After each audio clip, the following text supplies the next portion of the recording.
চট্টগ্রামের ঐতিহ্যবাহী মাংসের কোয়াব। যারা আপনজনের জন্য মাংস পাঠাতে চান, এভাবে করে মাংসের কোয়াব বানিয়ে পাঠিয়ে দিতে পারেন। এটা কয়েকদিনের মতো সংরক্ষণ করা যাবে ফ্রিজ ছাড়া। কোয়াব বানানোর জন্য এরকম ফ্রেশ বড় বড় মাংসের টুকরো নিয়েছি। আপনি চাইলে রেগুলার কাট করেও কেটে নিতে পারেন, তবে সাইজে একটু বড় হলে কোয়াবটা দেখতে দারুণ লাগে।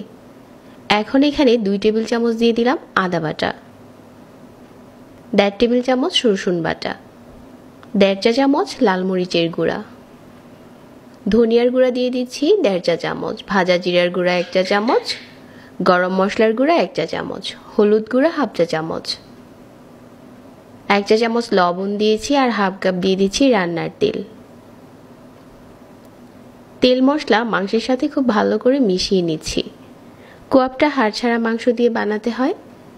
মাংসের সাথে যখন ভালো করে মেশানো হয়ে গেছে, এখন রেস্টে দিয়ে দিচ্ছি 30 মিনিটের জন্য। তাহলে এটা যখন চুলাতে বসাবো খুব তাড়াতাড়ি সিদ্ধ হয়ে যাবে। 30 মিনিট রেস্টে দেওয়ার পর পাত্রটা চুলাতে বসিয়ে দিলাম আর এরকম মাঝারি আঁচে জাল করে নিচ্ছি।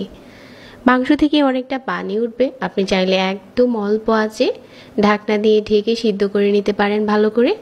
যদি ঝোলটা টেনে যায় একটু গরম পানি অ্যাড করে দিতে পারেন। আমি এখানে 1 কাপ গরম পানি দিয়ে দিচ্ছি। 1 কাপ গরম পানি দিয়ে ঢাকনা দিয়ে ঢেকে মাঝে মাঝে নেড়ে মাংসটা খুব ভালো করে সিদ্ধ করে নিয়েছি আর ঝোলটাকে এরকম টানিয়ে নিয়েছি। তো এই পর্যায়ে চুলা থেকে নামিয়ে ঠান্ডা করে নিচ্ছি আর মিডিয়াম আঁচে তেল গরম করে নিয়েছি আর গরম তেলের উপরে মাংসের টুকরোগুলো দিয়ে হালকা করে ভেজে নিচ্ছি। কোয়াবটা ভাজা হয় চর্বির তেল দিয়ে, তবে অস্বাস্থ্যকর মনে করে অনেকেই চর্বির তেলটা খেতে চান না। তারা চাইলে এভাবে করে ফ্রেশ তেল দিয়েও ভেজে নিতে পারেন। এখন মাঝারি আঁচে এপাশ ওপাশ করে ভেজে নিচ্ছি আর এটা কিন্তু খুব বেশি সময় লাগবে না।